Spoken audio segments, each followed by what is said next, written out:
Asep, seorang pria berusia 38 tahun dengan wajah penuh garis-garis keras akibat kehidupan yang tak pernah memberinya kelonggaran. Hidup Asep sangat keras. Ia menjalani hari-harinya dengan penuh perjuangan. Ia adalah ayah dari 10 anak. Bayangkan, Asep punya 10 anak dan dia ngontrak di kontrakan yang kecil dan kumuh. Kontrakan itu beratap seng bocor. Dindingnya penuh lumut dan sering kebanjiran saat musim hujan. Asep bukanlah orang yang mengeluh, meski hidupnya seperti roda yang terus berputar di lumpur. Berat, melelahkan, dan tak kunjung maju. Tapi dia terus berjuang dan tetap bersyukur. Sebelum menjadi kurir, Asep adalah kuli bangunan. Ia bangun sebelum fajar, mengangkut semen dan batu bata di bawah terik matahari, berharap upahnya cukup untuk membeli beras dan susu untuk anak-anaknya. Namun, nasib buruk seolah menempel di hidupnya. Bosnya, seorang kontraktor licik bernama Pak Dedi, seringkali menunda-nunda pembayaran. Suatu hari, setelah bekerja selama 2 bulan tanpa bayaran, Asep memberanikan diri menagih. Pak Dedi hanya tertawa dan berkata, "Sabar Sep, proyek belum kelar, duitnya belum cair." Begitu kata mandor tersebut. Asep pun mengangguk-ngangguk. Dia hanya bisa pasrah dan tidak bisa melawan. Asep pun pulang dengan tangan kosong.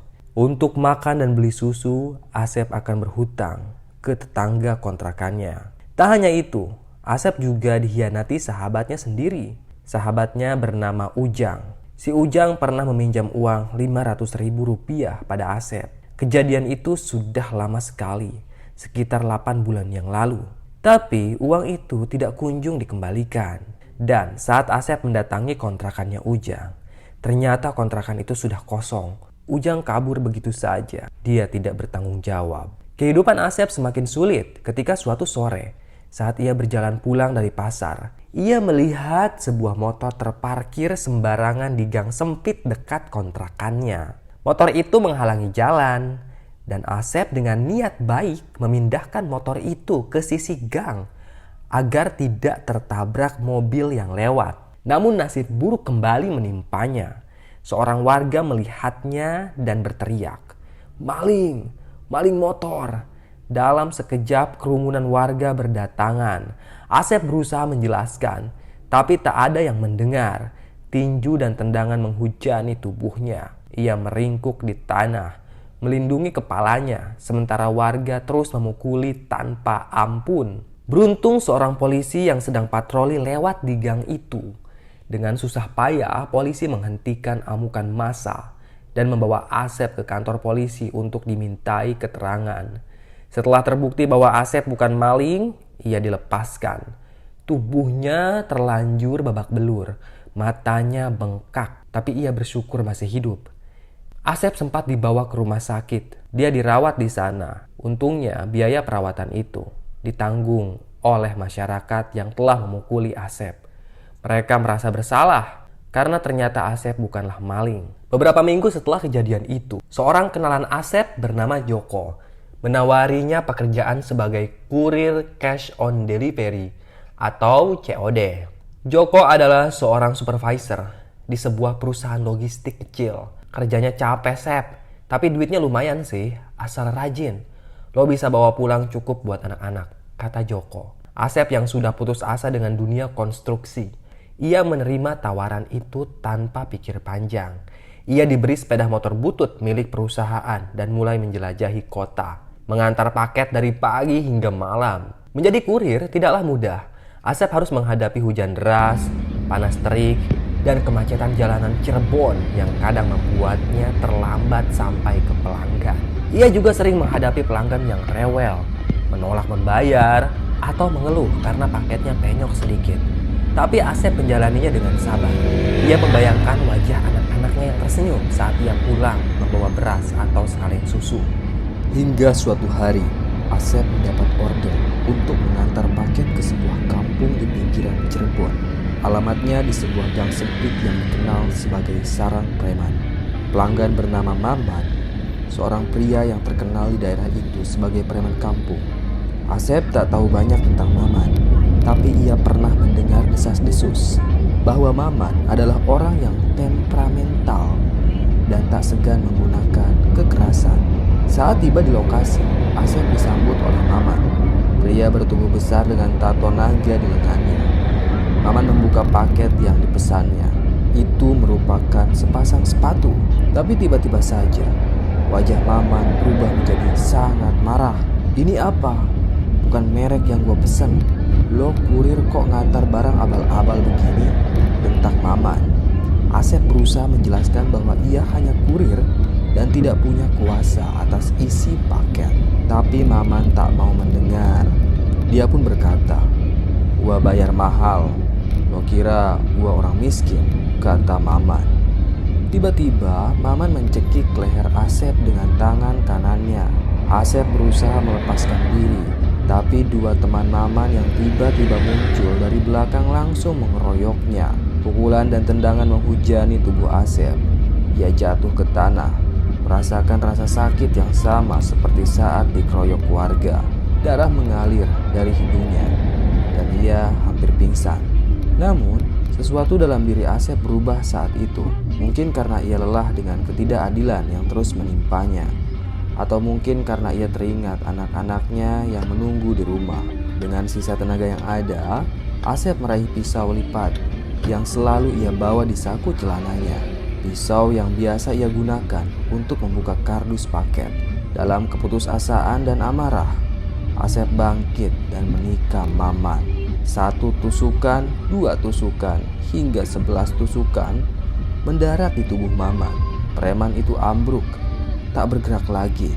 Dua teman Maman yang melihat kejadian itu lari ketakutan. Asep berdiri di atas tubuh Maman. Tangannya gemetar memegang pisau yang kini berlumur darah. Napasnya tersengal, jantungnya berdegup kencang. Ia tahu apa yang baru saja ia lakukan akan mengubah hidupnya selamanya. Malam itu, Asep tidak pulang ke rumah. Ia tahu polisi akan segera mencarinya. Dengan motor bututnya, ia melaju keluar kota menuju desa terpencil di perbatasan Cirebon dan Kuningan. Di sana, ia bersembunyi di sebuah gubuk kosong milik petani yang ia kenal dari masa kecilnya. Petani itu bernama Pak Samsu. Pak Samsu yang tahu Asep sebagai orang baik, ia tak banyak bertanya. Pak Samsu hanya memberi Asep sepiring nasi dan juga segelas air. Lalu berkata, "Sep, kamu harus pikir baik-baik langkahmu selanjutnya," kata Pak Samsu. Asep tidak bisa tidur malam itu. Wajah anak-anak dan istrinya terus muncul di pikirannya. Ia tahu ia telah melakukan kesalahan besar, tapi ia juga merasa bahwa hidupnya tak pernah memberinya pilihan lain. Di sisi lain, kabar kematian Maman menyebar cepat. Polisi mulai menyisir kota dan warga kampung mulai berbisik tentang kurir gila yang membunuh preman. Singkat cerita, pagi harinya, polisi mendapat laporan bahwa Asep terlihat di daerah perbatasan. Tim gabungan pun dikerahkan, dan Asep tahu waktunya semakin sempit. Ia memutuskan untuk menyerahkan diri, tapi sebelum itu, ia ingin bertemu anak-anak dan istrinya untuk yang terakhir kali. Dengan hati-hati, ia menyelinap kembali ke kota pada malam hari, menyamar dengan jaket tua dan topi yang ia pinjam dari Pak Samsu. Namun saat tiba di kontrakannya, Asep terkejut. Rumahnya sudah dikepung polisi. Siti dan anak-anaknya telah dibawa ke kantor polisi untuk dimintai keterangan. Asep bersembunyi di gang belakang, menghindari polisi yang sedang mengejarnya. Namun tiba-tiba Asep mendengar langkah kaki di belakangnya. Dua pria yang ternyata adalah anak buahnya Maman telah melacak Asep. Mereka datang untuk balas dendam. Asep berlari masuk ke gang-gang sempit. Pengejaran itu pun penuh ketegangan. Langkah kaki yang bergema, teriakan dan suara anjing menggonggong di kejauhan. Asep berhasil bersembunyi di sebuah gudang tua, tapi ia tahu ini bukan akhir dari segalanya. Di dalam gudang, Asep duduk di sudut, megang pisau yang masih berlumur darah. Di dalam gudang itu, Asep berubah pikiran. Dia ingin menyerahkan diri pada polisi. Alhasil, Asep pun ditangkap oleh polisi, lalu dijatuhi hukuman selama 15 tahun penjara. Di dalam penjara, ia menjadi tahanan yang pendiam. Ia bekerja di bengkel kayu dan mengirimkan hasil kerajinannya untuk anak-anaknya. Di penjara, Asep menjadi tahanan yang pendiam. Ia mengisi hari-harinya dengan ibadah. Asep ingin sekali berubah dan menjadi orang baik. Sementara itu, istrinya di rumah mulai banting setir.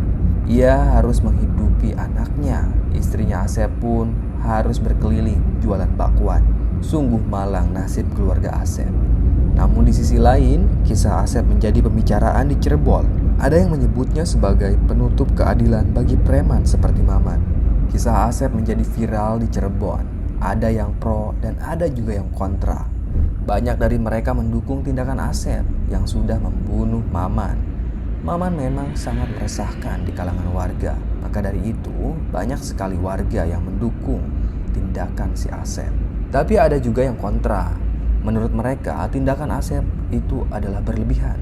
Tidak seharusnya Asep melakukan pembunuhan seperti itu. Banyak sekali perbincangan tentang Asep yang ada di penjara. Nah, sementara itu, si Asep di penjara mulai membaik.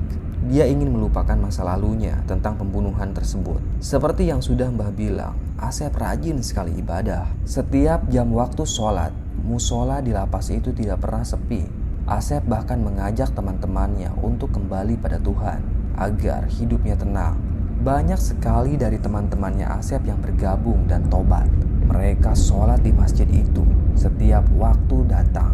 Mereka selalu sholat dan mengaji di musola tersebut. Kadangkala Asep juga mengadakan pertemuan. Itu merupakan pengajian agama. Asep menjelaskan tentang tata cara beribadah, fikih, dan lain sebagainya.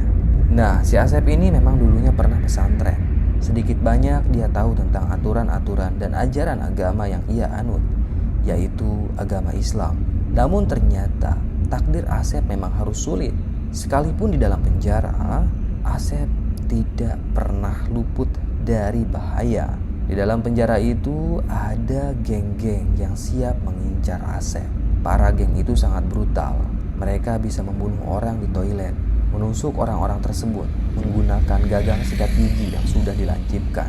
Ketua geng itu adalah Rawe. Rawe memang sangat benci pada orang-orang alim, apalagi orang yang sok mabuk agama. Dia sangat benci orang seperti itu. Kalau ditelusuri, Rawe ini tidak punya agama. Dia bisa dibilang ateis. Rawe sudah tidak percaya dengan Tuhan. Sungguh mengerikan. Maka dari itu, hidupnya sangat acak-acakan, tidak punya aturan. Dalam sebulan, Rawe bisa masuk ke ruang isolasi beberapa kali. Nah, dan sekarang Rawe mengincar Asep. Dia tidak senang, bukan hanya karena ibadahnya saja, melainkan komplotan Asep ini semakin lama semakin banyak, sehingga menjadi ancaman bagi gengnya Rawe. Rawe pun berencana untuk menusuk Asep dari belakang. Saat itu, Asep sedang cuci muka di kamar mandi. Dan tiba-tiba saja Rawe muncul dari belakang Asep. Dengan sigap, dia langsung menusukkan gagang sikat gigi yang sudah dilancipkan ke lehernya Asep. Tapi untung saja Asep berhasil menangkisnya. Perkelahian pun terjadi. Asep melayangkan tinju ke wajahnya Rawe. Dan tinjuan Asep benar-benar mengenai wajah lelaki tersebut.